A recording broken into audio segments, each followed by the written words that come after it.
प्रतिष्ठिता मनो मे वाचि प्रतिष्ठितम् आविराविर्महेति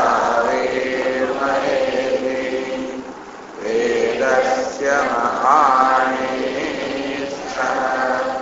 श्रुतं मे मा प्रभाति अनेनाधीतेन अहोरात्रान् सन्दधामि ऋतं वदिष्यामि सत्यं वदिष्यामि तन्मावतु तद्भक्तारमवतु अवतु माम् अवतु वक्तारमवतु वक्तारम् ॐ शान्ति शान्ति शान्तिः श्रुतिस्मृतिपुराणानाम् आलयं करुणालयं नमामि भगवत्पादं शङ्करं लोकशङ्करं शङ्करं शङ्कराचार्यं केशवं बादरायणं सूत्रभाष्यकृतौ वन्दे भगवन्तौ पुनः पुनः ईश्वरो गुरुरात्मेति मूर्तिभेदविभागिने व्योमवद्व्याप्तदेहाय दक्षिणामूर्तये नमः।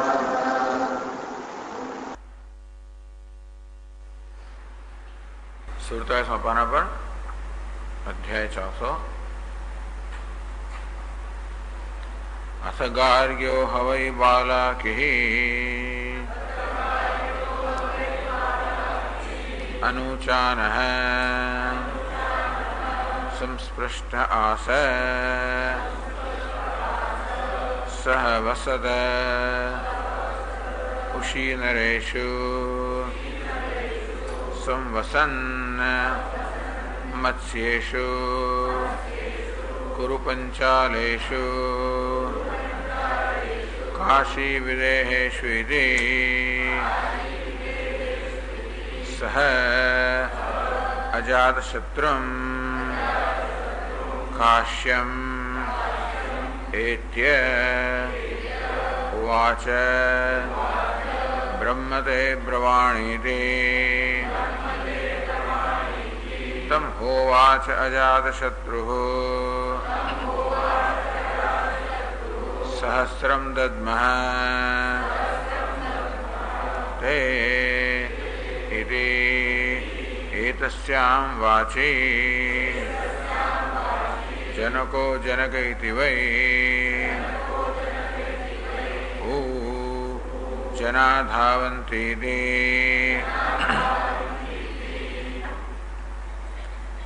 गार्ग्यो हवै बालाकी गार्ग गोत्र उत्पन्न बालाकी अनुचान जेने वेदों अध्ययन करेलू है संस्पृष्ट है कि संस्पष्ट है जेनी कीर्ति चारे बाजू एनी ख्याति घणी है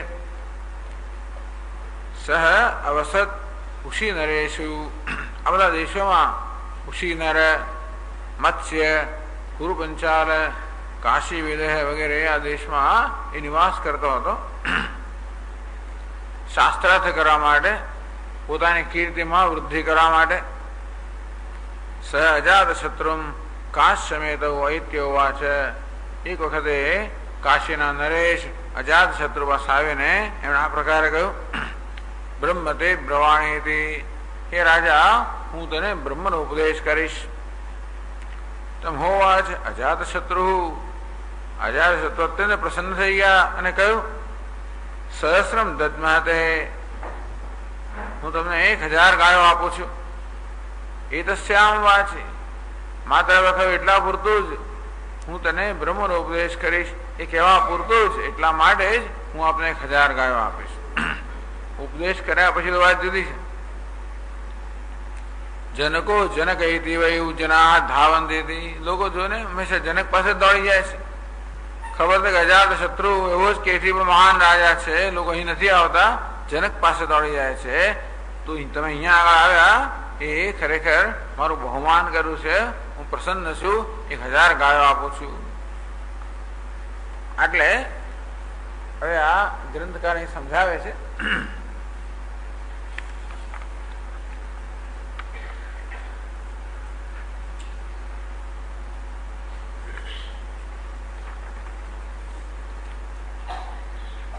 अत्र चोदाहरन्ति इमम इतिहासम पुरातनम 398 પાના પર કહેવામાં આવ્યું આ વિષયમાં કે શિષ્ય પ્રશ્ન કર્યો કે મહારાજ આપના કહેવામાં મને આ પ્રકારનો સંશય જન્મે છે કે ગુરુ કેમ શિષ્ય બની શકે અને શિષ્ય કેમ ગુરુ બની શકે.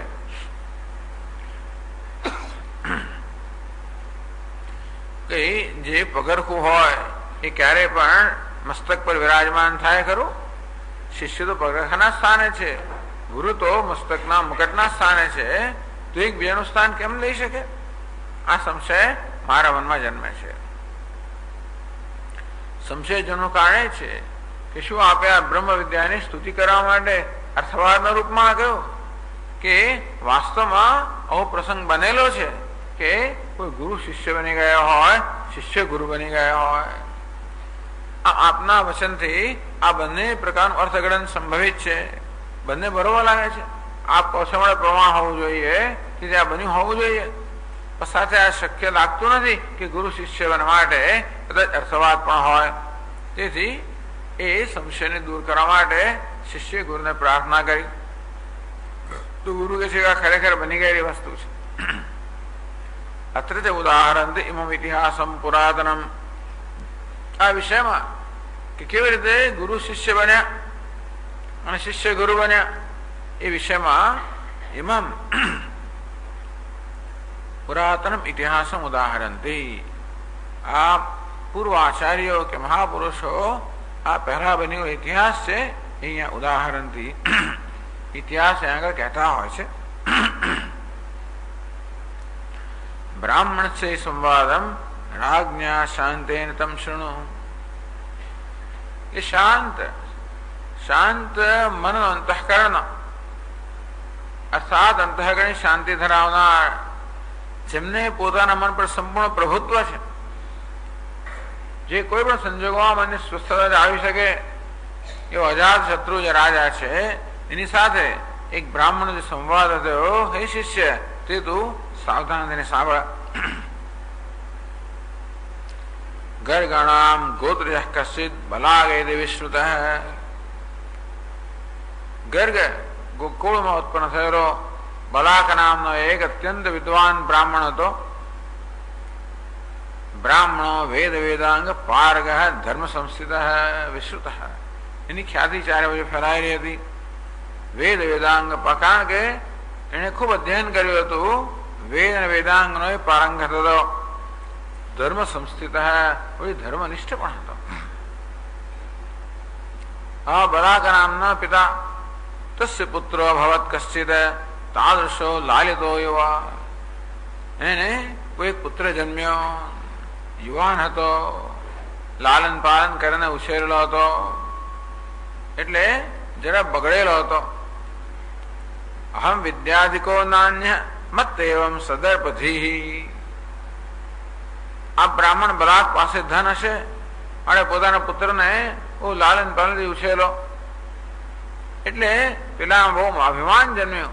અહમ વિદ્યાધિક, હું અત્યંત અધિક વિદ્યા ધરાવનારો છું. નાન્ય મત એવમ સદર્પધી, મારા કરતા વિદ્યાથી ચડેલો કોઈ છે નહીં એ પ્રકારનો દર્પ અર્થાત ઘમંડ ધરાવનાર હતો આ બલાક નામના બ્રાહ્મણનો પુત્ર બાલાકી. સદિશામ વિયમ કુર્વન ચચાર વિષયાનિમાન. એ દિગ્વિજય કરતા કરતા આ બધા દેશની અંદર એને વિચરણ કર્યું. ઉશીનરામ સથા મત્સ્યાન કુરૂન પંચાલિકાન અપી. ઉશીનર દેશમાં, મત્સ્ય દેશમાં, કુરુ દેશમાં, પંચાલ દેશમાં, કાશી પ્રદેશમાં એ કહેવામાં આવ્યું કે આ કાશી એ રસ્વાંત રસ્વ વિકારાંત કાશી શબ્દ છે, પુલ્લિંગ શબ્દ છે, એનો દ્વિતીયાંત બહુવચન છે. એટલે કહેવામાં આવ્યું કે કાશી શબ્દ જયારે રસ્વાંત હોય ત્યારે એ પ્રદેશ બતાવે છે, એ દીર્ઘ હોય ત્યારે એ શહેર બતાવે છે. કાશી પ્રદેશમાં વિદેહમાં હિમસેતોશ્ચ મધ્યગાન, હિમાલય અને સેતુબંધ રામેશ્વર એની મધ્યમાં જે પ્રદેશ અનેક બધા સ્થળોની અંદર અનેક દેશમાં પ્રાંતોમાં આ બાલાકી વિચરણ કરતો હતો.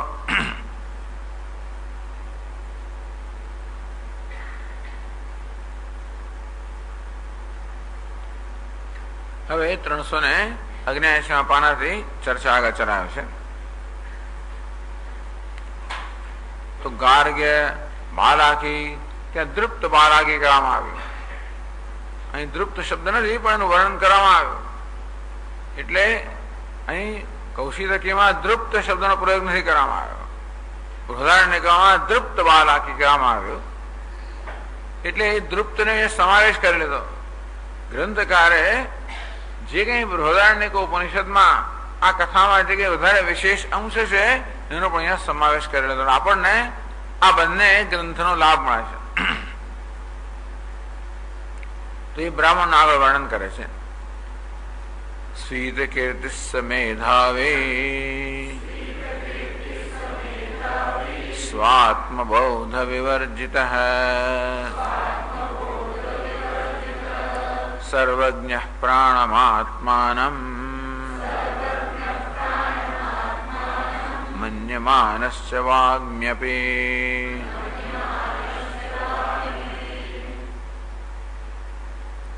સ્ફીત કીર્તિ સ્ફીતા પ્રખ્યાતા કીર્તિ યસ્ય સહ સ્ફીત કીર્તિ, જેની કીર્તિ પ્રખ્યાત છે, ચારે બાજુએ ફેલાયેલી છે, જેની કીર્તિ ચારે બાજુએ ફેલાયેલી છે આવા બાલાકી. સ મેધાવી બુદ્ધિમાન પણ છે. સ્વાત્મબોધ વિવર્જિત બુદ્ધિમાન ખરો, વિદ્વાન ખરો, પરંતુ સ્વાત્મબોધ વિવર્જિત આત્માના જ્ઞાનથી રહિત છે એટલું ખરો. સર્વજ્ઞ સર્વને જાણનાર છે, આત્મજ્ઞાન સિવાયનો. એટલે સ્ફીતા પ્રખ્યાતા કીર્તિ અસ્ય તથા શ્રુતિગત સંસ્પષ્ટ પદાર્થ. સંસ્પષ્ટ કહો કે સંસ્પૃષ્ટ કહો, શ્રુતિમાં એ જે શબ્દ આવ્યો એનો અહીંયા આગળ અર્થ કર્યો સ્ફીત કીર્તિ, જેની કીર્તિ ફેલાયેલી ચારે બાજુ ફેલાયેલી છે. સર્વજ્ઞ આ બ્રાહ્મણ સર્વ જાણનાર છે. આત્મા વ્યતિરિક્ત સર્વવિદ, આત્મા સિવાય બીજી અન્ય સર્વ વસ્તુને જાણનાર છે, સર્વજ્ઞ. કેમ? કારણ કે યત પ્રાણમાત્માન મન્યમાનસ છે, એટલા પ્રાણને આત્મા માનનાર છે, સુગુણ બ્રહ્મના આત્મા માનનાર છે, હિરણ્ય ગર્ભના આત્મા માનનાર છે. તેથી એના આત્માનું વાસ્તવિક સ્વરૂપ બ્રહ્મ એનું જ્ઞાન નથી. એ સિવાય બધું જાણે છે, એના વચન પરથી ખબર બધું જાણે છે. સગુણ બ્રહ્મ વિશે સર્વ કઈ જાણે છે, માત્ર નિર્ગુણ કે નિર્વિશેષ બ્રહ્મને જાણતો નથી. વાગ્મી અપી પ્રશસ્ત વાક, એટલે ખૂબ સારો વક્તા પણ હતો, ખૂબ સારો વક્તા, અત્યંત વિદ્વાન, ખૂબ પ્રસિદ્ધ કીર્તિ વાળો, ખૂબ જ એટલે સગુણ બ્રહ્મના વિષયમાં એ વિદ્યામાં પણ ખૂબ જ પારંગત, માત્ર એને આત્મજ્ઞાન નથી એટલું જ છે. પછી આગળ કહે છે નિવસંસ્તેષુ દેશેષુ જિગાયાત્મબલેન સહ ત્રૈવર્ણિકાનનેકાંશ્ચ ગ્રામેષુ નગરેષુ ચ.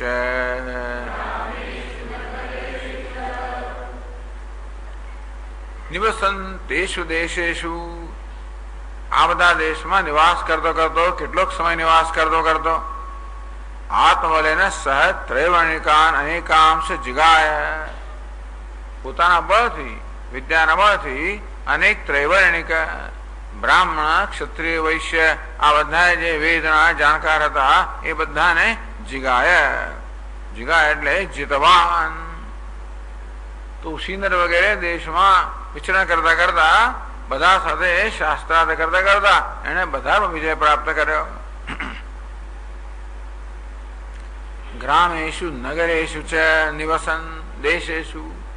અનેક દેશમાં, એમાં વળી અનેક નગરમાં, અનેક ગામમાં પણ નિવાસ કરતા કરતા અનેક ત્રૈવર્ણિક આ ત્રણ વર્ણના બ્રાહ્મણ, ક્ષત્રિય, વૈશ્ય આ ત્રણ વર્ણના વેદના જે કોઈ જાણકાર હતા એ બધા સાથે શાસ્ત્રાર્થ કરીને એ બધા પર એને વિજય પ્રાપ્ત કર્યો, દિગ્વિજય પ્રાપ્ત કર્યો.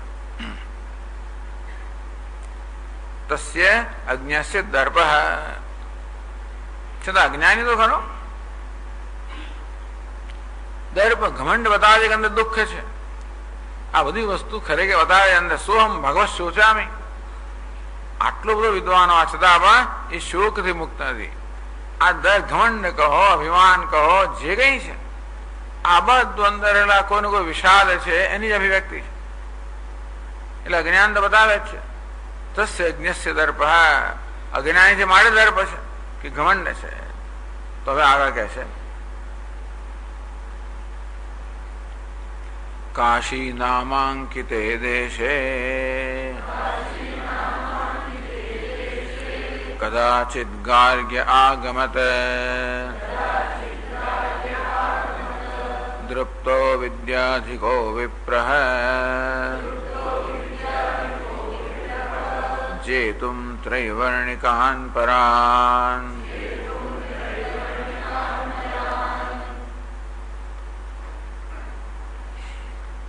કાશી નામ અંકિતે દેશે. કાશીનું નામ છે એવા દેશમાં કદાચિત ગાર્ગ્ય આગમત. આ ગર્ગ કુળમાં જન્મેલ બાલાકી ગાર્ગ્ય ક્યારે કદાચિત કોઈ એક સમયે કાશી નામનું જે કાશીનું નામ છે એ દેશમાં આવી ગયો. દૃપ્ત સદર્પ ઘમંડ સાથે આવ્યો, અભિમાન સાથે આવ્યો કાશીમાં. વિદ્યાધિક વિપ્ર જેતુમ ત્રૈવર્ણિકાન પરાન. વિદ્યાધિકો વિપ્ર, વિદ્યાને કારણે જેનામાં ગર્વ છે એવા બ્રાહ્મણ. પરાન ત્રૈવર્ણિકાન, પરાન ઉત્કૃષ્ટાન. તો આ બાળકી જો ઉત્કૃષ્ટ પેલા ત્રૈવર્ણિક છે, વેદના જાણકાર છે, એમના પર વિજય પ્રાપ્ત કરવા માટે કાશી નામના દેશમાં આવી ગયો. પછી કહે છે ત્રૈવર્ણિકા જિતાસ્તત્ર તેન તે રાજવર્જિતાઃ રાજાનમ જેતુ કામસ્સઃ તમપ્યેષ જગામઃ.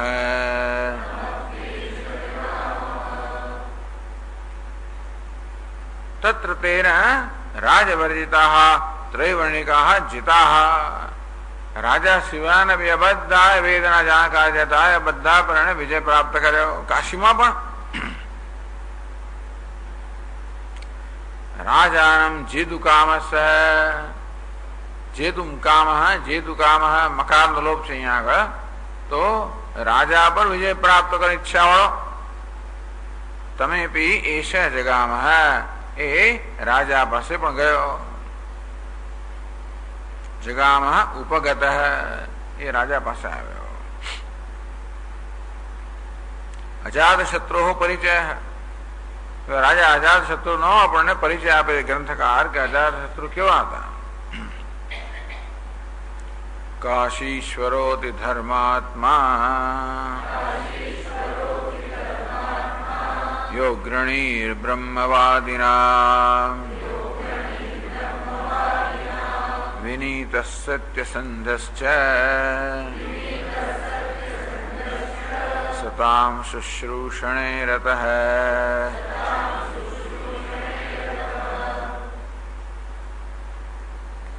કાશીશ્વર, કાશીનો રાજા છે, અધિપતિ છે. अति धर्मात्मा, धर्मात्मा नहीं, अति धर्मात्मा અત્યંત ધર્મમાં નિષ્ઠ છે, ધર્મમાં અત્યંત નિષ્ઠ છે. ये अग्रणी ब्रह्मवादिनाम, ब्रह्मवादियों બ્રહ્મનો વાદ કરનારા, બ્રહ્મની ચર્ચા કરનારા, બ્રહ્મનું જ્ઞાન હોનારા, એટલે જે બ્રહ્મજ્ઞાનીઓ છે બધા અગ્રણી છે. બ્રહ્મજ્ઞાની બે પ્રકારના છે, સગુણ બ્રહ્મના ઉપાસકો અને નિર્ગુણ બ્રહ્મના જ્ઞાનીઓ બધામાં અગ્રણી છે. મુખ્ય વિનીત વળી પછી અત્યંત નમ્ર છે. એટલે વિદ્યા વિનયને શોભતે, આટલું બધું વિદ્વાન છે, જ્ઞાની છે, છતાં પણ વિનીત છે. કે જે વૃક્ષોમાં ફળ આવે તો વૃક્ષો કેવા લચી પડે, તેવી રીતે જયારે વિદ્યાનું રૂપી, જયારે વિદ્યારૂપી આવું ભાર આવે ત્યારે મનુષ્ય વિનયથી લચી પડે. વિનીત સત્ય સંધસ છે, સત્ય સંધા સ્થિતિ યસ્ય સત્ય સંધ, સત્યમાં સ્થિતિ ધરાવનાર, સત્યમાં નિષ્ઠા ધરાવનાર. સંધા સ્થિતો પ્રતિજ્ઞાયામ, આ સંધા શબ્દ છે સ્થિતિ એટલે દ્રઢતા અને પ્રતિજ્ઞા બંને અર્થમાં વપરાય છે. એટલે અહીંયા સત્ય સંધમાં, સત્યમાં જેની દ્રઢ સ્થિતિ છે, નિષ્ઠા છે.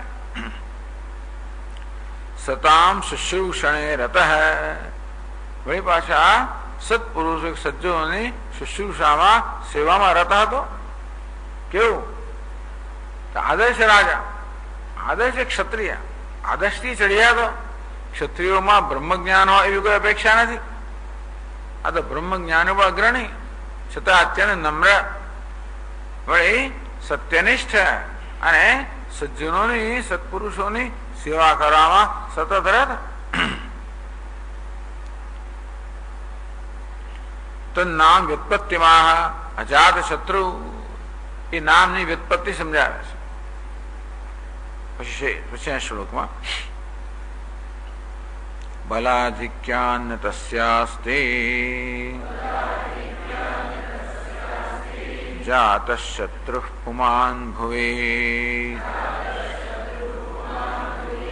તેન સંજ્ઞામસૌ પ્રાપ્તઃ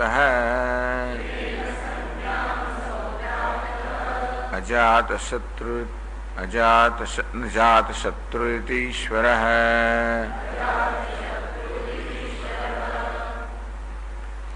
બલાધિક્યાત, એનામાં એટલું અધિક બળ હતું, એની મહાન એની સેના હતી, એવો બળવાન હતો. તસ્યાસી જાત શત્રુ પુમાન ભવી, આ પૃથ્વીનો કોઈ શત્રુ જન્મ્યો જ નથી, અર્થાત એની શત્રુતા કરવાની કોઈની શક્તિ સામર્થ્ય જ નથી. એટલો બળવાન હતો કે કોઈ પણ એનો શત્રુ બનવાની તાકાત ધરાવતો જ નથી. એટલે એનો કોઈ શત્રુ જન્મ્યો જ નથી, એના શત્રુ બનવાનો કોઈને ખ્યાલ જ આવતો નથી.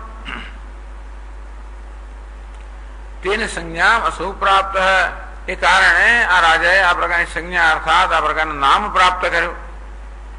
અજાત શત્રુ ઈશ્વર, આ રાજાએ અજાત શત્રુ છે અને એ બધાનો નિયંતા છે. એ પ્રકારની સંજ્ઞા અર્થાત એ પ્રકારનું નામ પ્રાપ્ત કર્યું. એ નામથી ઓળખા અજાત શત્રુ. નામ બીજું હશે પણ અજાત શત્રુ એની એક પદવી થઈ ગઈ, કારણ કે એનો કોઈ શત્રુ જન્મ્યો જ નથી. અજાત શત્રુ યસ્ય સ અજાત, એનો કોઈ શત્રુ જન્મ્યો નથી.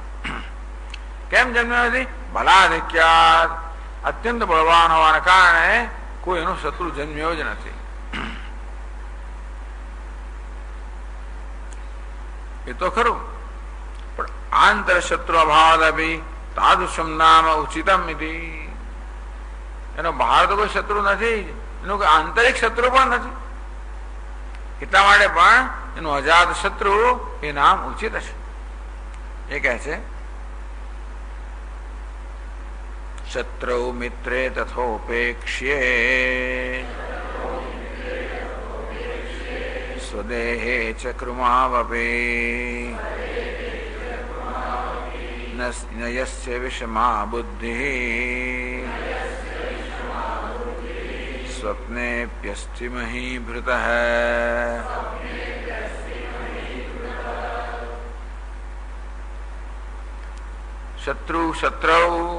શત્રુ પ્રત્યે, મિત્રે મિત્ર પ્રત્યે, તથા ઉપેક્ષે જેની જે ઉપેક્ષા કરવા યોગ્ય છે. શત્રુ ઉપેક્ષા કરવા યોગ્ય નથી, મિત્ર ઉપેક્ષા કરવા યોગ્ય નથી. એ શત્રુઓ નથી અને મિત્ર પણ નથી, ઉપેક્ષા કરવા યોગ્ય છે એટલે ઉપેક્ષીય. સ્વદેહે છે અને પોતાના દેહ પ્રત્યે પણ, કૃમો આપી પોતાના દેહ કૃમિ હોય ને એના પ્રત્યે પણ, યસ્ય વિષમા બુદ્ધિ, જેની બુદ્ધિમાં વિષમતા નથી, અર્થાત બધાને સમાન ભાવે જુએ છે. એટલે એ બધાને અહીં જુદાઈ જોઈ શકે છે, પ્રતીતિ છે પણ દ્રષ્ટિ નથી. આ બધાની વિષમતાની પ્રતીતિ અર્થાત બધાના વિષમતાની બધાને જુદાપણાની સરળ નોંધ લે છે, જરૂર જાણે છે. છતાં પણ એ સર્વમાં જે સમાન તત્વ છે એનું જ્ઞાતા હોવાના કારણે એની સર્વત્ર સમાન દ્રષ્ટિ છે. સમમ સર્વેષુ ભૂતેષુ તિષ્ઠન્તમ પરમેશ્વરમ, પ્રાણી માત્રમાં સમાન ભાવે રહેનાર પરમેશ્વરના દર્શન કરતા હોવાના કારણે એને કૃમિ અર્થાત કોઈ કીડા પ્રત્યે પણ ક્યાંય પણ એ વિષમ દ્રષ્ટિ નથી. વિદ્યા વિનય સંપન્ને બ્રાહ્મણે ગવી હસ્તીની સુની, અહીં તો કૃમિ લગાવી દીધો. કૃમિ સુધીમાં પણ ક્યાંય, કૃમિ એટલે શું કહેવાય એના ક્રમ્યું, ક્રમ્યું એ કશામાં પણ એને તો પરમાત્માની દ્રષ્ટિ છે. યસ્ય વિષમા બુદ્ધિ, ઉપાધિની વિષમતા હોય છતાં પણ સાત્વિક હોય, રાજસ હોય, તામસ હોય, ઉપાધિની વિશેષતાઓ તો છે જ, છતાં પણ જે નિરુપાધિક છે, નિર્વિશેષ તત્વનો જાણનાર છે, એની ક્યાંય પણ વિષમ બુદ્ધિ નથી. એટલે જાગ્રતમાં સ્વપ્ને બી, સ્વપ્નમાં વિષમ બુદ્ધિ ક્યારે ના હોય, જાગ્રતમાં ક્યારે પણ ના હોય તો સ્વાભાવિક છે. સ્વપ્નમાં પણ નથી. એવા કોઈ પણ અજ્ઞાત સંસ્કાર રહી નથી કે સ્વપ્નમાં જાગ્રત થાય. એટલે અંદર ભરાયેલા સંસ્કાર ઘણા સ્વપ્નમાં જાગ્રત થાય. આપણે વિચિત્ર વિચિત્ર સ્વપ્ન આવે જેની ખબર પણ ના પડે કે આવો અનુભવ થયો જ નહીં, પેલો સંસ્કાર અંદર ભર્યા પડ્યા છે. એ બધા પ્રકારના મનોનાશ, વાસનાક્ષ બધું થઈ ગયું છે. ટૂંકમાં કોઈ વસ્તુ એનામાં રહી નથી, કોઈ પ્રકારની અધૂરો પડે નથી. સ્વપ્નમાં પણ જેના હૃદયમાં વિષમ બુદ્ધિ જન્મતી નથી.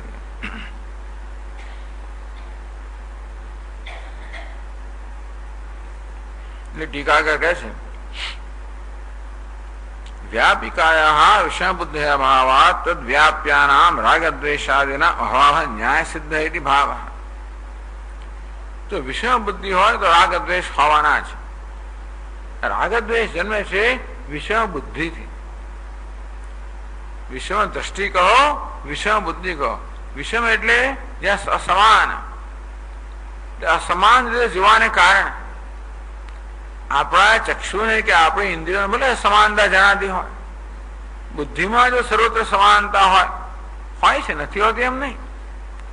આપણા 5 સંતાનો હોય, ભલે એ પરસ્પર ભિન્ન હોય છતાં બધા સંતાન દ્રષ્ટિ હોય છે, સમાનતા હોય છે. આવી રીતે બધી વિષમતામાં રહેલી સમાનતાથી પરિચિત છે. એ સમાનતા જે આપણે સત્ય છે એને માટે ક્યારે રાગ દ્વેષ ના હોય. જે અનુકૂળ હોય ને મળે રાગ, પ્રતિકૂળ હોય મળે દ્વેષ, પણ સમાનતા ત્યારે જયારે જેને આત્મરૂપે જોતો હોય, આત્મા પ્રત્યે રાગ પણ ના હોય, દ્વેષ પણ ના હોય. તો રાગ દ્વેષ બતાવે છે કે અનાત્મા રૂપે જોવામાં આવે છે, અસમાન રૂપે જોવામાં આવે છે. અને બધા અસમાન એટલે કોઈ સમાન ના કારણે કોઈ અનુકૂળ હોય, અનુકૂળ પ્રતિકૂળ હોવાનું છે. અનુકૂળ પ્રત્યે રાગ, પ્રતિકૂળ પ્રત્યે દ્વેષ. આ પ્રકારના જ્યાં વિષમતા છે, વિષમ દ્રષ્ટિ છે, ત્યાં આગળ રાગ દ્વેષ હોવાના છે. વ્યાપિકાયા વિષમ બુદ્ધિ અભાવાત, વ્યાપ્ય કરનાર એટલે કારણભૂત વિષમ બુદ્ધિ છે. વ્યાપ્ય અને વ્યાપક. વ્યાપક એટલે કારણ એમ કહેવાય, વ્યાપ્ય એટલે કાર્ય. તો વિષમતા એ કારણ છે જેને કારણે રાગ દ્વેષ જન્મે છે. તો એ કારણરૂપી વિષમતા ના હોવાના કારણે કાર્યરૂપી રાગ દ્વેષ આ રાજામાં છે જ નહીં. એટલા જ આપણે બધાને સમાન ભાવે જોઈએ છે. આવો સર્વશ્રેષ્ઠ ઉત્કૃષ્ટ આ રાજા છે.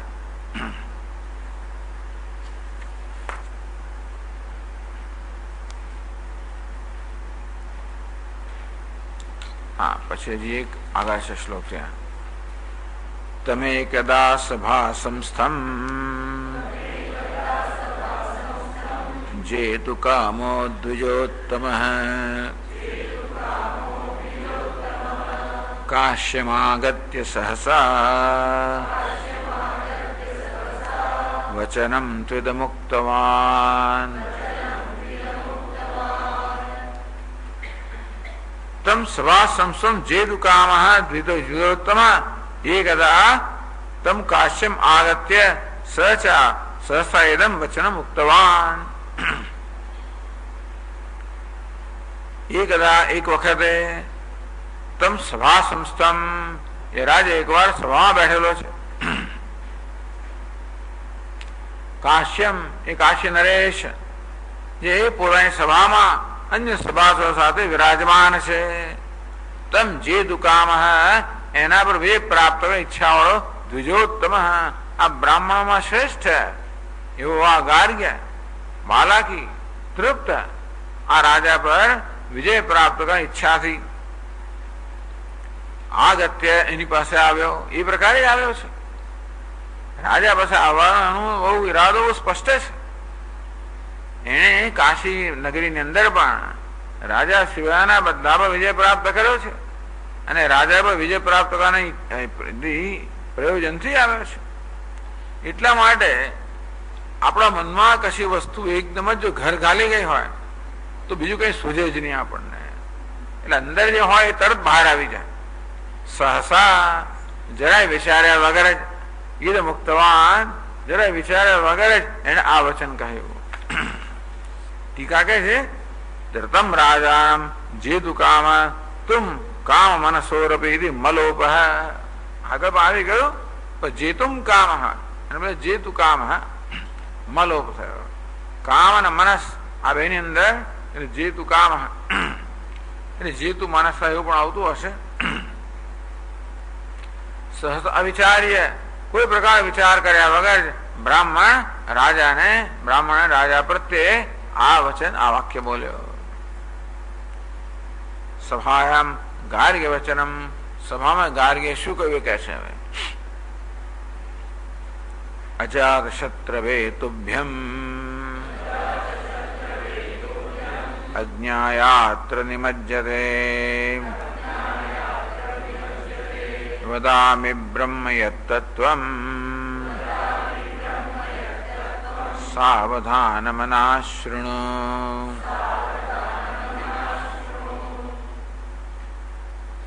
અજાત શત્રુએ તુભ્યમ તને અજાત શત્રુને અજ્ઞાય હે અજાત શત્રુ તું જે અજ્ઞાની છે અત્ર નિમજ્યતે અત્ર સંસારે સંસારમાં નિમગ્ન છે। એટલે વગર વિચારે કે ખરેખર અજાત શત્રુઓ છે કે નહીં। માની લીધું કે બધા આવા જ હોય ક્ષત્રિયો તો અજ્ઞાની હોય માટે અજ્ઞાય તું જ અજ્ઞાની છે। અજ્ઞાની હોવાના કારણે અત્ર નિમજ્જતે અત્ર અર્થાત આ સંસારમાં નિમગ્ન અર્થાત જે ડૂબેલો છે એવા તને બ્રહ્મ વદામી હું તને બ્રહ્મનો ઉપદેશ કરીશ બ્રહ્મ વિશે કહીશ। તત્વમ સાવધાન મનાશૃણુ હું તને કહેવાનો છું તત્વમ સાવધાન મનાશૃણુ હે રાજા તું સાવધાન મનવાળો થઈને મને સાંભળ હું તને બ્રહ્મનો ઉપદેશ કરીશ। કેમ તું અજ્ઞાની છે સંસારમાં નિમગ્ન છે મળે તને બ્રહ્મનો ઉપદેશની આવશ્યકતા છે। એ રીતે એને મને ઉપકાર કર્યો કારણ કે બ્રહ્મના જ્ઞાન વગર સંસારમાંથી મુક્ત થઈ શકાય નહીં। હું જોઈ રહ્યો છું અજ્ઞાની છે સંસારમાં નિમગ્ન છે અને માટે તારા કલ્યાણ માટે હું તને બ્રહ્મનો ઉપદેશ કરીશ। સાવધાન મનાશૃણુ જો ભાઈ આ બ્રહ્મમાં કઈ તે સામાન્ય વસ્તુ અત્યારે સાંભળી જશે બધી બીજી બધી ચર્ચાઓ સાંભળતો છે રાજા પણ બ્રહ્મની વાત અલગ છે અને માટે આ બ્રહ્મ વિશે હું જે તને ઉપદેશ કરું એ તારે સાવધાન થઈને સાંભળવો પડશે માટે સાવધાન થઈને સાંભળો। આ કઈ રાજનીતિની વાત નથી આ બીજી લૌકિક વાતો નથી આ તો બ્રહ્મની વાત છે મારે સાવધાન થઈને સાંભળો।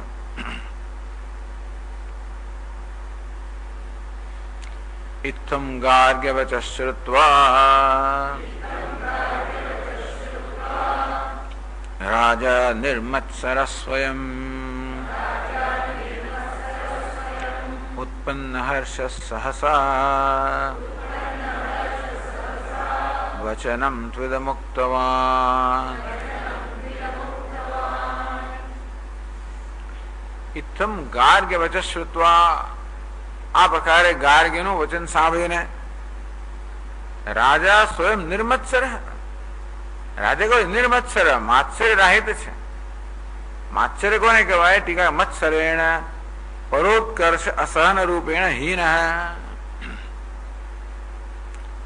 અન્યનો ઉત્કર્ષ ન જોઈ શકવો, અન્યનો ઉત્કર્ષ, અન્યની ઉન્નતિ જોઈને જયારે આપણા બળતરા થાય ત્યારે એ પ્રકારની વૃત્તિને માત્સર્ય કહે છે. કામ, ક્રોધ, લોભ, મોહ, મદ, માત્સર્ય. આ માત્સર્ય છેલ્લો શત્રુ કહેવામાં આવ્યો. માત્સર્ય ના હોય તો આગળના 5 ના હોવા જોઈએ. એટલે એને કહ્યું નિર્મત્સર કે વિમત્સર. માત્સર્ય એટલે બીજાનો આપણી પાસે ગમે તેટલું લોભ, મોહ, મદ, આપણે આટલા બધા અભિમાની હોઈએ છતાં અંદરથી પોલમ પોલ હોય છે. બહારથી મહાન અભિમાન ધરાવનાર, ઘમંડ ધરાવનાર, લોકો પર પોતાનું વર્ચસ્વ જમાવનાર, અંદરથી એક સલામતીનો અનુભવ થતો હતો. એટલા જ માટે બીજા કોઈને પોતાની ચડિયાતો એટલે બળતરા થાય સાંખી ના શકાય. બીજાનું સાંભળીને પોતાની હીન ભાવના જન્મતી નથી. આપણા બળતરા કેમ થાય છે? બીજાનો ઉત્કર્ષ હું સાંભળીએ એટલે આપણા પોતાના હીન ભાવના કરે હું આવો છું, તો પેલો કેવો મહાન છે, હું તો હીન છું.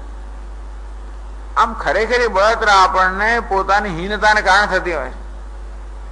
બીજાના ઉત્કર્ષને કારણે નહીં, પોતાની હીનતાને કારણે બળતરા થતી હોય છે. પરંતુ બીજાનો ઉત્કર્ષ મારી અંદર સંઘરાયેલી હીનતાને અભિવ્યક્ત કરે, બહાર લાવે છે.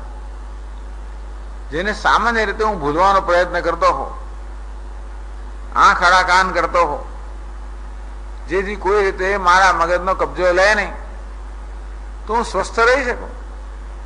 એક જ વસ્તુને દુઃખ આપનારી છે હીન ભાવના, કે હું હીન છું, એ દુઃખ આપનારી છે. અનેક વસ્તુઓ મારી હીનતાને પ્રગટ કરનારી હોય છે. હીનતા રૂપી જે પેલી ચાપ ને દબાવનાર અનેક વસ્તુઓ છે. જેમ કે મારું કોઈ માને નહીં, મારો આગ્રહ ના રાખે, મારો આગ્રહ મારા પ્રમાણે ન વર્તે, મારી ઈચ્છા અપેક્ષા પ્રમાણે ન વર્તે, તરત મને લાગે કે જો આને મારું અપમાન કર્યું, મારી હીન ભાવના બહાર આવે. મારું અપમાન કરે તો આવે જ, મારી અપેક્ષા પૂરી ના કરે તો પણ આવે, અને કોઈ ઉત્કર્ષ થાય તો પણ આવે. આમ માણસ જેટલી તીવ્ર હીન ભાવનાથી પીડાતો હોય એટલો વધારે સેન્સિટિવ બને, અર્થાત જરા જરા વારની અંદર એ માણસ ધૂંધવાયેલો જરા મૂળ જતો રહે. જેટલી ઓછી હીન ભાવના હોય એટલી જગતમાં ઓછો વિક્ષેપ જન્મે. એટલે આપણે ઘણા લોકો વાતની અંદર એમને ખોટું લાગી જાય. એનું એ જ કારણ બહુ સંવેદનશીલ, બહુ નાજુક છે. સંવેદનશીલ કે નાજુક? નાજુક એટલે અંદરથી ધૂંધવાયેલા એનો થયો. એટલે જરાક એક બટન દબાવો આ તરત ધૂંધવાટ બહાર આવી જાય. દરેકમાં ઓછા વત્તે ઊંચા હોય જ છે, એમાં કોઈ અપવાદરૂપ નથી, એની માત્રામાં ફેર હોય. પણ આ જ્ઞાન નું મહાત્મ બતાવે છે. નિર્મત્સર, એનામાં કોઈ માત્સર્ય નથી. બીજાની શ્રેષ્ઠતા જોઈને એના હીનભાવ જન્મતો નથી. બીજાની શ્રેષ્ઠતાની કદર કરી શકે. આપણે કદર ક્યારે કરી શકીએ? આપણો હીનભાવ ન જન્મે ત્યારે જ. જો આપણો હીનભાવ જન્મે તો બીજાની કદર ના કરી શકીએ તો વળી એની શ્રેષ્ઠતાને આપણે ખોડ ખામણ કાઢીએ. આ દંભી છે ને, પેલો છે ને, ફલાણો છે ને, દેખાવ કરે, એવું જાત જાતનું કહીને સંતોષ માની લે કે આપણાથી કઈ વધારે છે નહીં. આપણને દેખાય અંદરથી કે ચડીએ તો પણ કોઈક રીતે એને ઉતારી પાડીએ, બહાર કે અંદર ઉતારી જ પાડીએ.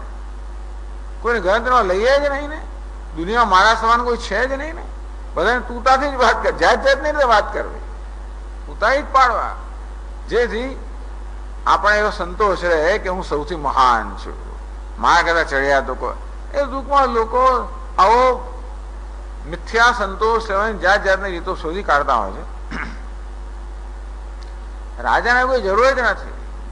આત્મનેવ આત્મના તુષ્ટ જે સ્વયં પોતાને સંતુષ્ટ છે એને બીજા કશામાંથી સંતોષ હોવાની જરૂર. આ સંતોષની એક રીત છે, બીજાને હલકા કરવા અને પોતાની જાતને ઊંચી બતાવવી એક આવો મિથ્યા સંતોષ પામવાની એક રીત છે. એવું કઈ જરૂર નથી. એટલા માટે બીજાની મોટાઈ હોય એને પણ એની કદર કરી શકે. વાહ કેવું સુંદર, ખરેખર એને એની કદર કરી શકે અને એ માટે એને સર્પા આપી શકે, ઈનામ આપી શકે.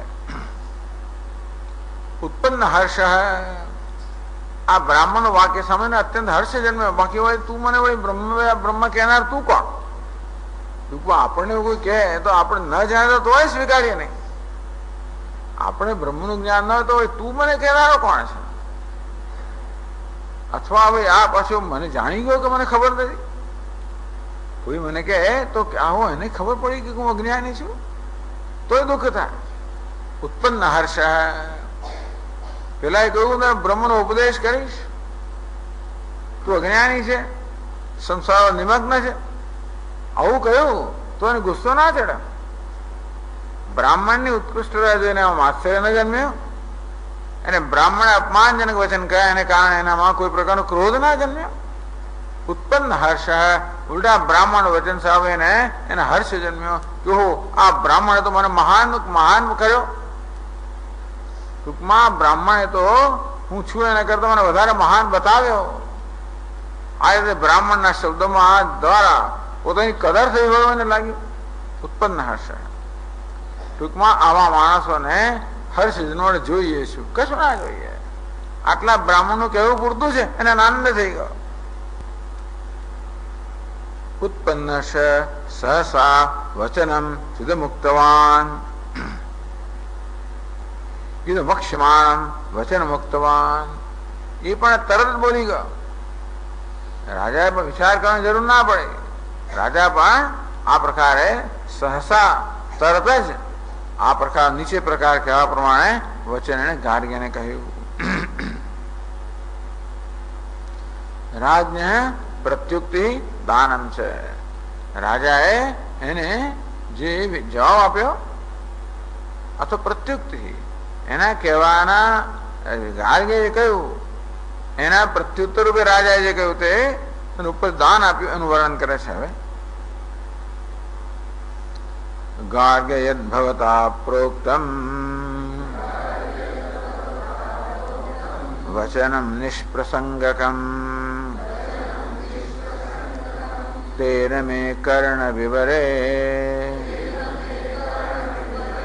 કૃતે વૃષ્ટ્યેવ શીતલે.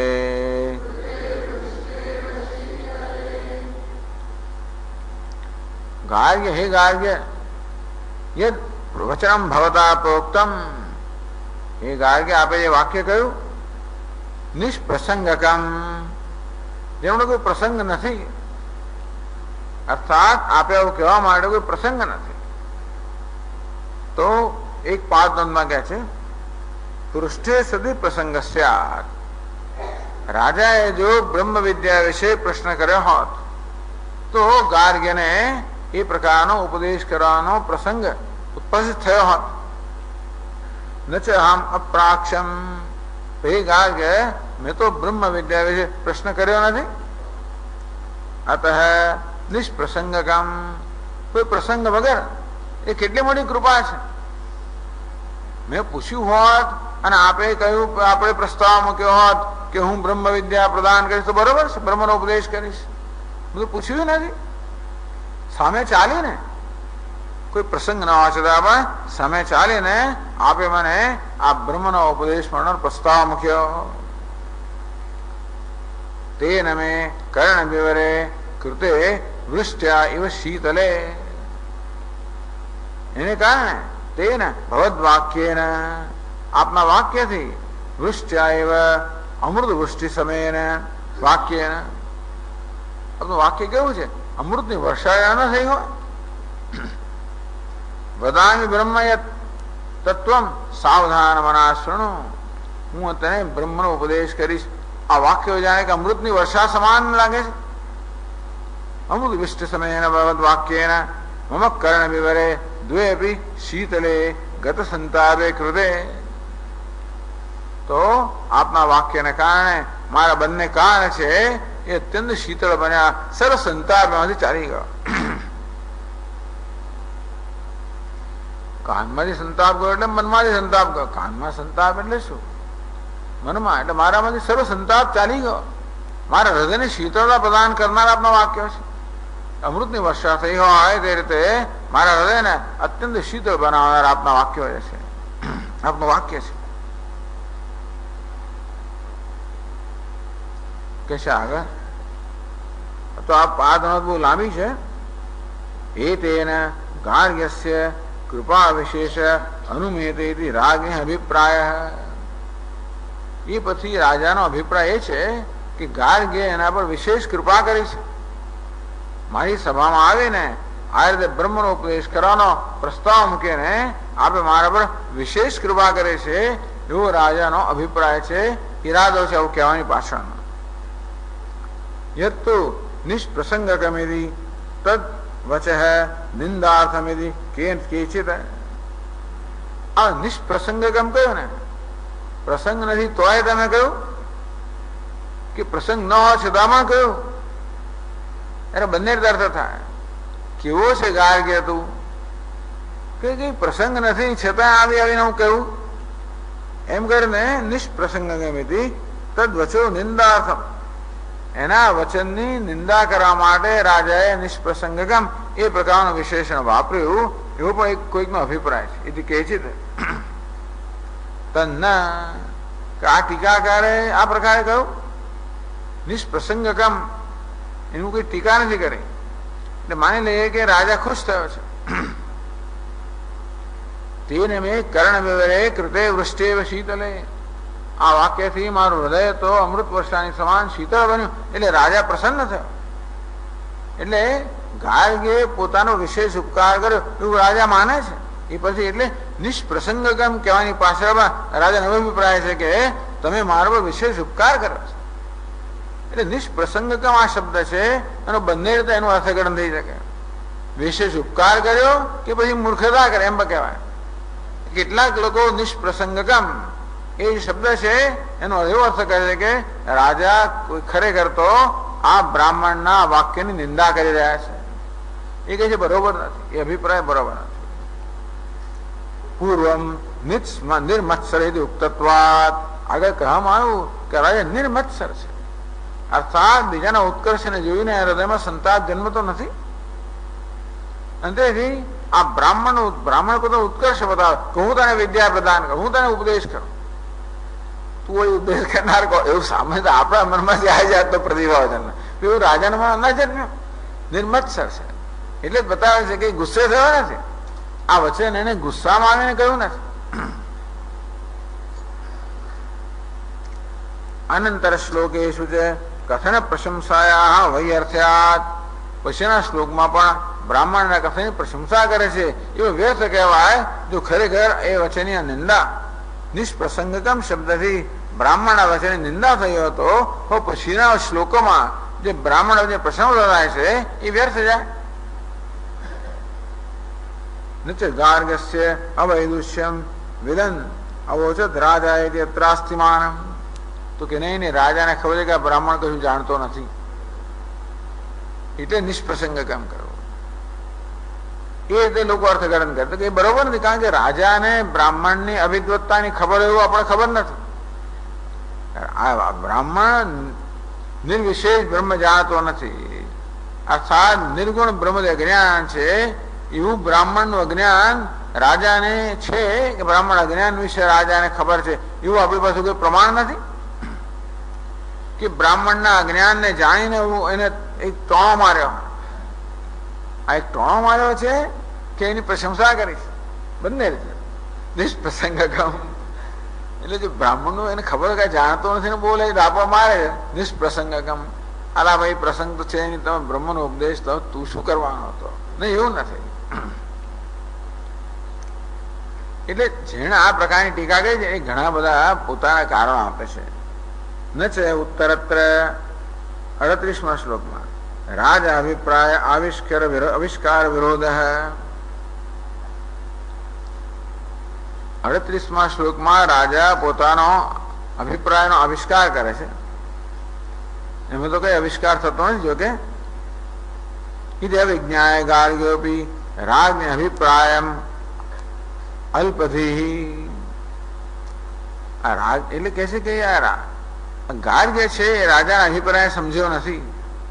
અલ્પધિ, અલ્પ બુદ્ધિ વાળા હોવાના કારણે આ ગાર્ગ્ય રાજાના અભિપ્રાય સમજ્યું નથી. એ વાક્યથી લોકો એમ માને છે કે ખરેખર રાજાનો અભિપ્રાય જુદો છે. ના બી મા વાયથી 32મા શ્લોકમાં કહે છે ભગવાન વધુ મેં બ્રહ્મ મા વા, કે મને બ્રહ્મનો ઉપદેશ કરો કે ન કરો તો 1000 ગાય આપું છું. એથી રાજ વચન વિરોધ. તો કે રાજાના વચનનો કોઈ વિરોધ નથી. અભિપ્રાય છે જનક માત્રે શુશ્રુષત્વ દિત્સુત્વયો નિરાશાત્મક તત્ર વર્ણનાર્થ.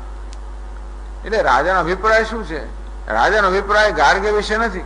આપણે જોઈશું એનો જનક વિશેનો અભિપ્રાય છે કે જનક રાજા જે છે એ બધાની સેવા કરનાર છે અને દાન આપનાર, સાંભળનાર છે અને દાન આપનાર છે. એને કરતા હું ચડિયાતો છું એવું કહેવાનો રાજાનો અભિપ્રાય છે.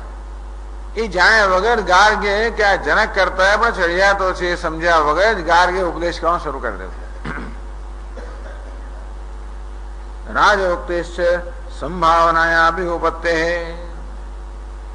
રાજાના ઉક્તિમાં સંભાવના છે કે હું જનક કરતા ચડિયાતો છું એ પ્રકારની સંભાવના છે. ગો કામત્વે છે તલ્લાવાદ ઉપન્મ સંભવાદ. કદાચ એવું બને એટલે કે રાજા કહેવા માંગે છે કે હું પણ જનકની જેમ સાંભળવાની ઈચ્છા ધરાવું છું. નહીં તો શું છે કે આ બ્રાહ્મણને ધારો કે ગાયની કામ ના હોય, 1000 ગાયો આપે એટલે બ્રાહ્મણ શાંત થઈ જાય, આગળ કહે નહીં. એમ વિચારો મને મારું ઇનામ મળી ગયું તો કે નહીં, હું સાંભળવાની ઈચ્છા ધરાવું છું. જેમ જનક હંમેશા સાંભળવાની ઈચ્છા ધરાવતો છે એવું હું પણ છું. એ રીતે પણ રાજાનો અભિપ્રાય છે. એટલે ટૂંકમાં આ શબ્દ પ્રયોગ દ્વારા રાજા કોઈ રીતે બ્રાહ્મણની નિંદા કરવા માંગતો હોય કે એને ટોણો મારવા માંગતો એવું નથી. આ શબ્દ દ્વારા પણ એ બ્રાહ્મણની ખરેખર આભાર માને છે. પછીના શ્લોકમાં કહે છે નિવૃત્તિમ હૃદય મેદ્ય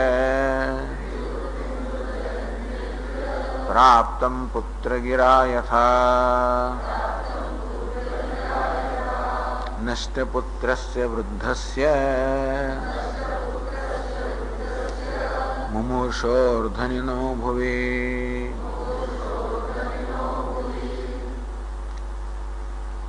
અદ્ય મે હૃદય નિવૃત્તિમ પ્રાપ્તમ. અત્યારે મારા હૃદય નિવૃત્તિ અર્થાત આનંદ પ્રાપ્ત થયો. તદ્વાક્યેન મે હૃદય નિવૃત્તિમ સુખાદિશયમ નીતમ. એ બ્રાહ્મણ આપના વાક્યથી મારા હૃદયમાં અત્યંત આનંદ પ્રગટ થયો છે. નિવૃત્તિ એટલે આનંદ, અતિશય આનંદ. એટલે મોક્ષને પણ નિવૃત્તિ કહેતા હોય છે. અતિશય આનંદ જન્મ્યો છે. કેવો આનંદ?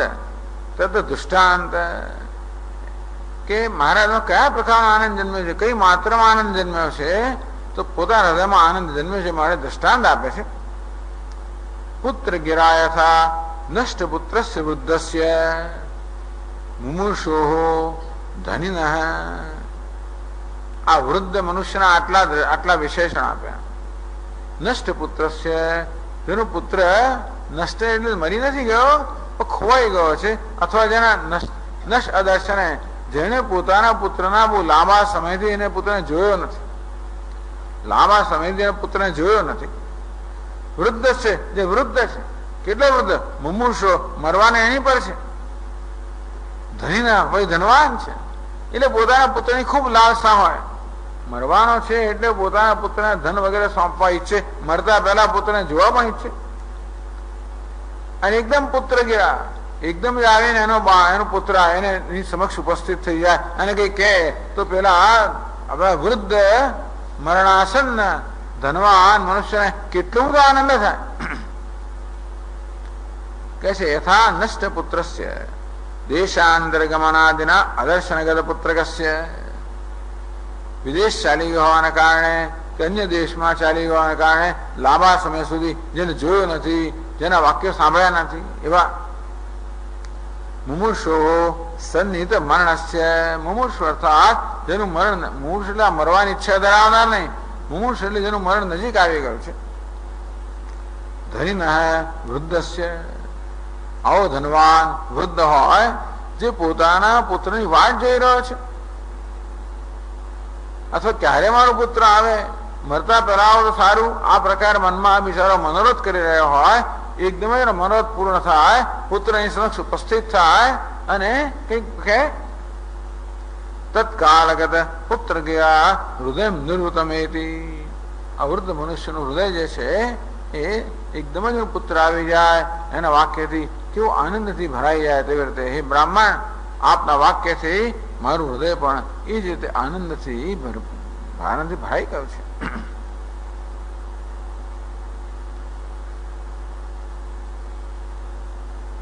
એ ટીકા કે છે બ્રહ્મ તત્વ પ્રકાશન પ્રતિજ્ઞા રૂપમ ભગવદ્વાક્યમ દૌર્લભ્યાત મમ અતિ હર્ષેતુ ઇતિ. મેં આગળમાં આટલો હર્ષ જન્મવાનું કારણ શું? બ્રહ્મતે વદા, બ્રહ્મતે બ્રવાણી એમ કે છે, બ્રહ્મતે વદાની અથવા વદાની, બ્રહ્મ વદાની એટલે વદાની હું તને કહીશ. એમાં એટલું બધું શું છે કે આટલો આનંદ થવો જોઈએ? બ્રહ્મ તત્વ પ્રકાશન પ્રતિજ્ઞા રૂપમ ભગવદ્વાક્યમ, હું તને બ્રહ્મનો ઉપદેશ કરીશ. એ દ્વારા બ્રાહ્મણે પ્રતિજ્ઞા કરી. શું પ્રતિજ્ઞા કરી? હું તને બ્રહ્મ તત્વનો ઉપદેશ કરીશ, બ્રહ્મ તત્વનું જ્ઞાન આપીશ, બ્રહ્મ તત્વ પ્રકાશિત કરીશ. બ્રહ્મ તત્વ પ્રકાશન પ્રતિજ્ઞા રૂપમ, તો બ્રહ્મ તત્વનો ઉપદેશ કરવાની પ્રતિજ્ઞા રૂપી આ વાક્ય છે કે હું તને બ્રહ્મ તત્વનો ઉપદેશ કરીશ, પ્રતિજ્ઞા કરે. ભગવદ્વાક્યમ દૌર્લભ્યાત, આપના આવી રીતે બ્રહ્મનો ઉપદેશ કરવાનું મને કોઈ કહ્યું જ નથી હજી સુધી. દુર્લભ છે કે કોઈ આવે ને બ્રહ્મનો ઉપદેશ કરવા પ્રસ્તાવ મૂકે, એ અત્યંત દુર્લભ છે. દૌર્લભ્યાત મમ અતિ હર્ષ હેતુ, એટલા એ કારણે આપના વાક્ય છે એ મારા માટે અત્યંત હર્ષનું કારણ બની ગયું છે. ઇતિ વક્તુમ, ટૂંકમાં પોતાના હૃદયમાં અત્યંત હર્ષ જન્મવાનું કારણ આ બ્રાહ્મણનો પ્રસ્તાવ કે હું તને બ્રહ્મનો ઉપદેશ કરીશ. એટલે બ્રહ્મને પ્રકાશિત ઉપદેશ કરો એટલે બ્રહ્મને પ્રકાશિત કરીશ, બ્રહ્મનું તને જ્ઞાન પ્રદાન કરીશ, બ્રહ્મનું તને જ્ઞાન થાય એ પ્રકારે ઉપદેશ કરીશ. આ રીતે બ્રહ્મને પ્રકાશિત કરનાર જે આપનો પ્રસ્તાવ છે એ અત્યંત દુર્લભ છે. એને કારણે એ કારણ છે કે મારા હૃદયમાં અત્યંત હર્ષ જન્મ્યો છે. તસ્ય દૌર્લભ્યમાં, કે જો આ વાક્ય કેટલું દુર્લભ છે. કોઈ બ્રહ્મનો ઉપદેશ કરવા પ્રસ્તાવ કરે એ કેટલું દુર્લભ છે એ વાત રાજા કહે છે. આયાંતિ આયાંતિ શતશો વિપ્રાહ સભાયા મમ ધીધનાઃ દર્શયન્ત્યપિ ચિત્રાણિ વેદપાઠાત તથાર્થતઃ.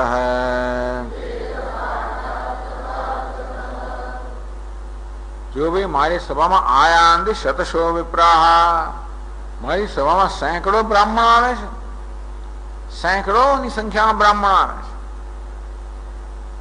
કેવા? ધીધનાઃ મમ સભાયામ આયાંતિ, મારી સભામાં સેંકડોની સંખ્યામાં બ્રાહ્મણ આવે છે. કેવા બ્રાહ્મણ? ધીધનાઃ, ધી એવ ધનવત પરિપાલ્યા યેષામ તે ધીધનાઃ. ધી એટલે જ્ઞાન, જે લોકો જ્ઞાનનું, જે વિદ્વત્તાનું પરિપાલન કરે છે. ધન કોને કહેવાય? જેનું આપણે રક્ષણ કરવા ઈચ્છે, પાલન કરવા ઈચ્છે. બધા લોકો ધનનું પાલન કરવા ઈચ્છે. ધીધનાઃ, ધીરૂપી ધન ધરાવનારા, અથવા ધી અર્થાત બુદ્ધિને, પોતાના જ્ઞાનને ધન જેમ મૂલ્ય હોય એવું પોતાના જ્ઞાનને એટલું મૂલ્ય આપનારા, મૂલ્યવાન માનનારા, અને એ રીતે એનું રક્ષણ કરનારા એવા કેટલાય બ્રાહ્મણ સેંકડોની સંખ્યામાં મારી સભામાં આવે છે. દર્શયન્ત્યપિ ચિત્રાણિ આગત્ય ચ ચિત્રાણિ વિસ્મયજનકાની સ્વકર્માણિ દર્શયંતિ. આવે ને વળી પાછા અત્યંત વિસ્મય જન્મ આવે એવા પોતાના કર્મનું પ્રદર્શન કરે છે. એટલામાં બ્રાહ્મણ આવે. રાજા પાસેથી કોઈનું કોઈ પ્રકારની દાન કે દક્ષિણા મેળવવા મળે બ્રાહ્મણો આવે. આવે ને પોતાની કુશળતા હોય કે પોતાની મહત્તા હોય કે વિશેષતા હોય પ્રગટ કરે. જેવી રીતે ઘણા એટલે આપણે જોઈને આનંદ થાય. જેમ લક્ષ્મેશભાઈ જોશી જશે ને આવે એટલે પેલા આખું ઉપનિષદના આખા ફકરાના ફકરા એકદમ કડકડાટ બોલી જાય. ઉદ્દાલક શ્વેત કેતુ આખો સંવાદ કે પછી યાજ્ઞવલ્ક્ય અને મૈત્રીનો સંવાદના ફકરા બોલી જાય. આનંદ થાય આપણને. એટલે કહે છે કે વિસ્મય જનકાની. આ તો એક વાત થઈ, પણ આવો તો કેટલી વસ્તુઓ બધા વેદની અંદરથી આ વિસ્મય થાય કે શું વાત છે. વિસ્મય જનકાની સ્વકર્માને દર્શયંતી. પોતાના કર્મ છે અત્યંત વિસ્મય પ્રમાણે એવા પોતાના કર્મ એટલે પોતાના વાક્યો જે છે એનું પ્રદર્શન કરતા હોય છે. કુતઃ શેને કારણે વિસ્મય જન્મે ભાઈ? વેદ પાઠાત તથા અર્થતઃ લબ્લોકે પંચમી વેદસ્ય પાઠમ વિધાય અર્થમ પ્રકાશ્ય. એ રીતે એટલે વેદ પાઠાત અર્થતઃ ખરેખર તો ક્રિયા પૂર્ણ થઈ ગઈ છે. એટલે આ રીતે લેબ પ્રત્યય લાગવો જોઈએ. એટલે કહ્યું ને પોતે જ કહ્યું વેદસ્ય પાઠમ વિધાય અર્થમ પ્રકાશ્ય. એટલે વેદનો પાઠ છે જાત જાતને વેદના પાઠ કરે. પદ પાઠ ને ક્રમ પાઠ ને ઘન પાઠ ને જાત જાતની રીતો બધી હોય છે. આવો પાઠ કરે એટલું જ નહીં, અર્થમ પ્રકાશ્ય છે અને એનું અર્થને પ્રકાશિત કરે. બ્રાહ્મણો જયારે વિદ્વાનો સંસ્કૃતમાં પ્રવચન આપે અને વેદના વાક્યો છે અર્થને પ્રકાશિત કરે ને આમ એમની વિદ્વત્તા બતાવે અને કેટલી બધી સરળતાથી કોઈ પ્રયત્ન વગર આયાસ વગર જ જાણે કે અસ્ખલિત પ્રવાહ રહેતો હોય. તમે જુઓ કે એમની વાણી અસ્ખલિત પ્રવાહ સંસ્કૃત ભાષામાં અને વેદના પણ જે કઠિન એવા બધા વાક્યો હોય એ બધા વાક્યોનો પણ બહુ સુંદર રીતે અર્થ જયારે પ્રકાશિત કરે ત્યારે વિસ્મય જન્મે. વિદ્વાન લોકો વિસ્મય જન્મે. આશ્ચર્ય કે શું વાત છે. દરેકને પોતાને વિસ્મય જન્મતો હોય છે. કોઈને કોઈ મુશ્કેલી સામે જો જાત જાતને વિસ્મય જન્મે. આ વિદ્વાન લોકોને વિસ્મય કઈ રીતે જન્મે? જે વિદ્વત્તા જ હોય ત્યારે. અથવા જે લોકો મેધાવી હોય, જે લોકો પોતે ખરેખર વેદ પાઠ કરતા હોય એ લોકોને બીજા મોટા મેધાવીને જોઈને, જે ભિન્ન ભિન્ન વેદ પાઠ કરતા હોય એ જોઈને વિસ્મય જન્મે. તો રાજા મહાન વિદ્વાન છે અને માટે આ બ્રહ્મ આવ્યા એના પ્રકારે વિસ્મય જન્માવનારા આવા કર્મ કરે આવા બ્રહ્મ સેંકડોની સંખ્યામાં સભામાં આવે છે. વળી આગળ કહે છે શું કરે છે બીજું? વદન્તે વિવિધા વિદ્યા સ્પષ્ટા જાતે પ્રશંસને પૃષ્ટા અપિ વદન્ત્યેતે બ્રહ્મ વિદ્યાન કરહિચિત પ્રસિદ્ધા સ્થવિરા સર્વે મિલિતાશ્ચ સહસ્રશઃ.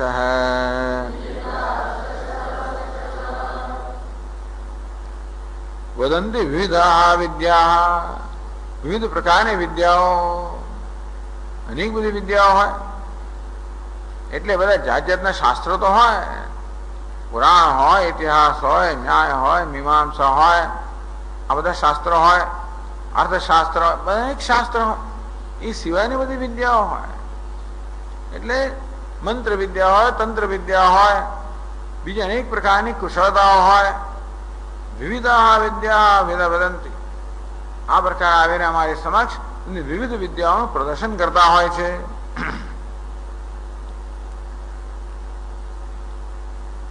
કેવા સ્પષ્ટ પ્રસિદ્ધ વિવિધા વિદ્યા. પ્રસિદ્ધ અને વિવિધ વિદ્યાઓ છે આવીને અમારી સમક્ષ એને પ્રસ્તુત કરતા હોય છે. જાતે પ્રશંસને જાતે બી પૃષ્ઠા બી બ્રહ્મ વિદ્યામ એતે કરચિત ન વદંતી. પણ અમારા કોઈએ ક્યારે પણ બ્રહ્મ વિદ્યાનો પ્રસ્તાવ મૂક્યો નથી કે બ્રહ્મ વિદ્યા વિશે ક્યારે પ્રવચન કર્યું નથી. પ્રશંસને જાતે બ્રહ્મ વિદ્યાસ્તુ બ્રહ્મ વિદ્યાની પ્રશંસા કરી ત્યારે પણ એમની સમક્ષ બ્રહ્મ વિદ્યાની પ્રશંસા કરો તો પણ પૃષ્ઠા આપીને પૂછ્યું ભાઈ કે તમારે બ્રહ્મ વિદ્યા બ્રહ્મ વિશે મને પ્રવચન કરો, બ્રહ્મનો ઉપદેશ કરો. પૂછ્યું બ્રહ્મ વિદ્યાની એટલે એમને બધી ખૂબ બધી પ્રસિદ્ધ વિદ્યા આવડતી હોય એમની સમક્ષ હું બ્રહ્મ વિદ્યાની પ્રશંસા કરું એનો અર્થ એ થયો કે મને બ્રહ્મ વિદ્યાની વિશેષ કિંમત છે. એ પ્રકારે બ્રહ્મ વિદ્યાની પ્રશંસા કરો. પ્રશંસને જાતે આ બ્રહ્મ વિદ્યાની પ્રશંસા થાય એટલું કે અટકી ના રહ્યું. પૃષ્ઠ આપી એમને પૂછ્યું આજે બ્રહ્મ વિદ્યાના વિષયમાં ન વદંતી છતાંય ન કરે હિસિત મામ એતે બ્રહ્મ વિદ્યા વદંતી. આટલા બધા વિદ્વાન બ્રાહ્મણો ક્યારે પણ મને બ્રહ્મ વિદ્યા વિશેનો ઉપદેશ કરતા નથી. બ્રહ્મ વિદ્યાનું પ્રવચન કોઈ કરતું નથી. આ તો બહુ દુર્લભ છે. ટૂંકમાં બાકીની પ્રસિદ્ધ બધી વિદ્યાઓ હોય ગમે તે હોય એ સુલભ છે. આના પ્રમાણમાં ભલે ગમે તેવો ઘનપાઠ ગમે તે કરતા હોય, ગમે તે બધા જાત જાતના બધા ખેલ બતાવતા હોય, જાદુ એ બધી વિદ્યાઓ જ છે. એ બધી વસ્તુઓ એટલી દુર્લભ નથી એટલી બ્રહ્મ વિદ્યા દુર્લભ છે. આમ બ્રહ્મ વિદ્યાની પ્રશંસા કરું, એમને પ્રશ્ન કરું, છતાં પણ ક્યારે બ્રહ્મ વિદ્યાનું પ્રવચન એમણે કર્યું નથી. ન તેષામ બ્રહ્મવિદ્યેના અપ્રસિદ્ધિ. રાજા તો બ્રહ્મ વિદ્યા વિશે પ્રશ્ન કરે તો એ ક્યાંથી વિચાર કરી શકે? એમને બ્રહ્મ જ્ઞાન ન હોય તો એ લોકો કેવી રીતે બ્રહ્મ વિદ્યાનો તમે ઉપદેશ કરે? તો કે નહીં ન તેષામ બ્રહ્મવિદ્યેના અપ્રસિદ્ધિ. એ બ્રહ્મવિદ તરીકે બ્રહ્મના જ્ઞાતા તરીકે પ્રસિદ્ધ હોય એટલે પ્રસિદ્ધા કહ્યું. આ બધા બ્રાહ્મણો પ્રસિદ્ધ છે, વેદના જ્ઞાતા તરીકે પ્રસિદ્ધ છે. કોઈ જાણતો ના હોય જેની પ્રસિદ્ધિ જ ના હોય એનું પૂછ્યું તો બિચારાને ના ખબર હોય પણ આ તો પ્રસિદ્ધ છે બ્રહ્મ વિદ્યા એટલે વેદના જ્ઞાતા તરીકે. બરાબર છે. પણ રાજા તમે વડીલ છો, અરે કોઈ બાળકને કે યુવાનને પૂછો તો પેલા સંકોચ થાય કે આપણાથી વડીલને આ પ્રકારનો ઉપદેશ કરવો ઉચિત નથી. ન અનૌચિત્યમ એવું પણ નથી. સ્થવિરા આ બ્રાહ્મણ તો વૃદ્ધ છે અને તેથી મને ઉપદેશ આપવાને માટેની ઉચિતતા ધરાવે છે. બ્રાહ્મણ ક્ષત્રિયનો ઉપદેશ આપી શકે અને વૃદ્ધ હોય એ યુવાનનો ઉપદેશ આપી શકે. ટૂંકમાં એમના પક્ષે મને બ્રહ્મ વિદ્યાનો ઉપદેશ આપવો સર્વ રીતે યોગ્ય છે. પણ ઘણી વાર શું થાય છે, એકોદ બ્રાહ્મણ એક જ માણસ હોય. હવે ક્યારેક ક્યારેક આપણે ચર્ચા કરતા હોય ત્યારે પૂછવું પડે, કોઈની સહાય લેવી પડે. એટલે જો એ લોકો સહાય લઈને એક જૂથમાં આવ્યા હોય, એકથી વધારે આવ્યા હોય તો પરસ્પરની સહાયથી પણ બ્રહ્મ વિદ્યા વગેરેનું પ્રવચન કરી શકે. શક્ય છે કે બ્રાહ્મણ એકલા આવ્યા હોય અને એટલા માટે કદાચ એ બ્રહ્મ વિદ્યાનો ઉપદેશ ન કરી શકે, એવું પણ નથી. અસહાયત્વમ વા અનભિધાને કારણમાસીદ મિલિતાશ્ચ સહસ્રશ. હજારોની સંખ્યા મળીને આવતા હોય છે, ભેગા થઈને આવે. એટલે એકબીજાને જરૂર હોય તો એકબીજાને પૂછી શકે. એટલે એવું પણ નથી કે એકલા છે. અસહાયત્વમ વા અનભિધાને કારણ તો કે એ બ્રાહ્મણોએ તમને બ્રહ્મ વિદ્યાનો ઉપદેશ ન કર્યો એ માટે આ ત્રણ જ એક કારણ હોઈ શકે. ક્યાં તો એ લોકો બ્રહ્મ જ્ઞાની તરીકે પ્રસિદ્ધ ના હોય, અથવા તો આપને વિદ્યા પ્રદાન કરવાની યોગ્યતા એ ન ધરાવતા હોય, અથવા તો એકલા હોય, અસહાય હોય અને તેથી કોઈ સહાય ન હોવાને કારણે આવા ગંભીર વિષયનું પ્રવચન કરવા માટેની એ લોકોમાં કદાચ તૈયારી ના હોય. અનભિધાને આમનું એક કારણ નતું. ટૂંકમાં મને ઉપદેશ કરવાનો આમનું એક કારણ ન હતું. ઇતિ બોધયિતુમ વિપ્રાન વિષયનષ્ટિ. આ જણાવવા માટે વિપ્રો આ બ્રાહ્મણો એની જે સભામાં આવનારા છે એમના વિશે આ ત્રણ વિશેષણો કયા? પ્રસિદ્ધા સ્થવિરા સર્વે સહસ્રશ મિલિતાશ્ચ. એટલે આ વિદ્યાની દુર્લભતા બતાવે છે. ટૂંકમાં હે ગાર્ગ્ય, આપે આવીને મને બ્રહ્મ વિદ્યાના ઉપદેશનો પ્રસ્તાવ જે કર્યો એ કેટલો દુર્લભ છે. હું સેંકડો હજારો બ્રાહ્મણો વિદ્વાનને મળી ચૂક્યો છું, એમની અનેક પ્રકારની ચર્ચા થયેલી છે, પણ ક્યારે પણ પૂછવા છતાં કોઈ બ્રહ્મ વિદ્યાનો ઉપદેશ કરવાની તૈયારી બતાવી નથી. ત્વયા તુ ઉક્ત વિશેષણ વ્યતિરેકે બી તથા ઉક્તત્વાદ અહમ તુષ્ટોસ્મિ. ત્યારે તે તો આ ત્રણેય વિશેષણ વ્યતિરિક્ત ટૂંકમાં બ્રહ્મવિદ તરીકે પ્રસિદ્ધ પણ નથી, યુવાન પણ છે અને એકલો છે. પેલા જે છે આ ત્રણ વિશેષણ ધરાવનારા હોવાને કારણે એમને તો ખરેખર એ તો એવી પરિસ્થિતિમાં હતા કે જ્યારે જરૂર મને ઉપદેશ કરી શકે, એમાં એકે પણ તને લાભ તને નથી. ત્વયા તુ ઉક્ત વિશેષણ વ્યતિરેકે બી, આ ત્રણેયમાંનું એકે વિશેષણ તાર ન હોવા છતાં પણ તથા ઉક્તત્વાદ છતાં પણ એટલે પુષ્ટા પૂછ્યું પણ નથી, બ્રહ્મવિદ્યાની પ્રશંસા કરી નથી. આમાં એક પણ ખરેખર વિશેષણ નથી, એક પણ પ્રસંગ નથી. તારે આવીને બ્રહ્મ વિદ્યા વિશેનો પ્રસ્તાવ કરવાનો કોઈ પ્રસંગ છે જ નહીં, અને એ પ્રકારની વિશેષતા કોઈ તારામાં જણાતી નથી, છતાં પણ સામે ચાલીને બ્રહ્મ વિદ્યાનો ઉપદેશ કરવાનો પ્રસ્તાવ તો મૂક્યો. તથા ઉત્તર અહમ તુષ્ટોસ્મિ, એને કારણે મને અત્યંત સંતોષ છે. એ વાત પછીના શ્લોકમાં કહે છે. બાલો ભવાન એક એવ ન પૃષ્ટઃ કેનચિત તથા પ્રસંગેન વિના યસ્માત ઇદં વચન મુક્તવાન બ્રહ્મ તુભ્યં વદામીતિ તેન તુષ્ટોસ્મ્યહં તવ.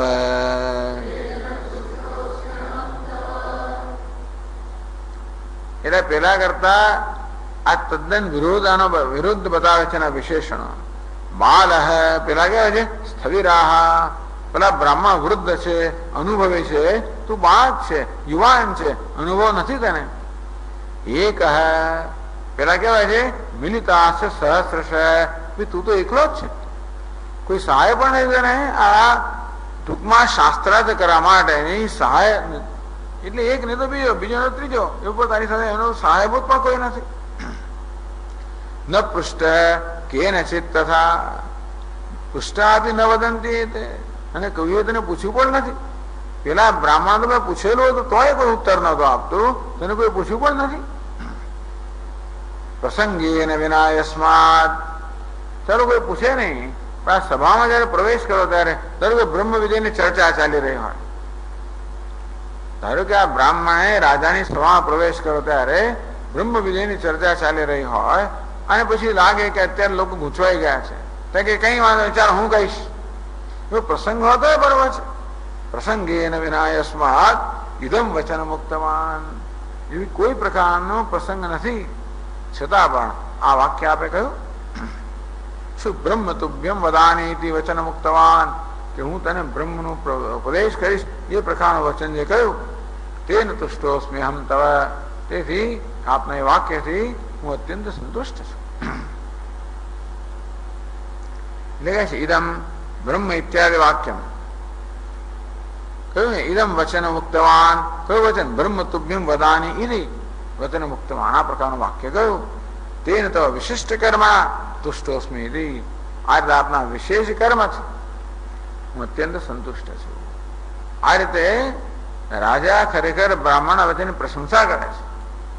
એટલે નિષ્પ્રસંગકમ એમ કહીને બ્રાહ્મણ વચન ઉડાવતો હોય અથવા નિંદા કરતો એવું નથી, કારણ કે પછીના વાક્યમાં બ્રાહ્મણ વચનની પ્રશંસા કરી છે, પણ નિષ્પ્રસંગકમ પણ એ વચનની પ્રશંસાના રૂપમાં જ કહેવાયું હશે.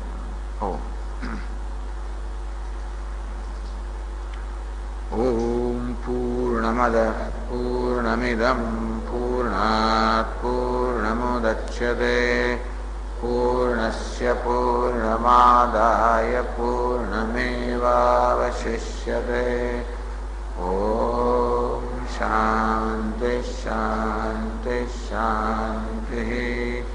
शंकरं शंकराचार्यं केशवं बादरायणं सूत्रभाष्यकृतौ वन्दे भगवन्तौ पुनः पुनः। ईश्वरो गुरुरात्मेति मूर्तिभेदविभागिने व्योमवद्व्याप्तदेहाय दक्षिणामूर्तये नमः। ॐ शान्ति शान्ति शान्तिः। हरि ओम। श्री गुरुभ्यो नमः। हरि ओम।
निस दिन हर